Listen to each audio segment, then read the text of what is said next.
নাসিহাতের প্রথম অডিয়েন্স হওয়া দরকার কে? আমি নিজে। তাহলে পরিবর্তন শুরু করতে হবে নিজ থেকে।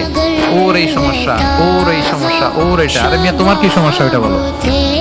শুধু ওর না দেখে নিজেরটাও দেখতে হবে। দেখেন, অন্যের দিকে এক আঙ্গুল দেখালে নিজের দিকে কয় আঙ্গুল যায় বলেন তো?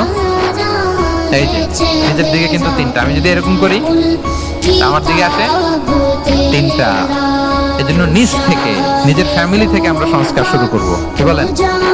ওমর ফারুক রাদিয়াল্লাহু তাআলা আনহু যখন ফ্যামিলি মিটিং এ বসতেন, উনি ওনার সন্তানদেরকে বলতেন, শোনো, তোমরা খলিফাতুল মুসলিমিন, আমিরুল মুমিনিনের সন্তান।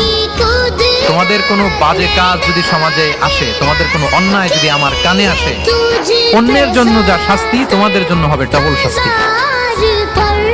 ওমর ফারুক সন্তানদেরকে বলতেন, তোমরা যদি কোনো ভুল করো, একটা যদি হদ কায়েম করা লাগে এমন অন্যায় যদি করো, একটা হচ্ছে আল্লাহর দেয়া হদ, আর একটা হবে আমি উমরের দেয়া হদ।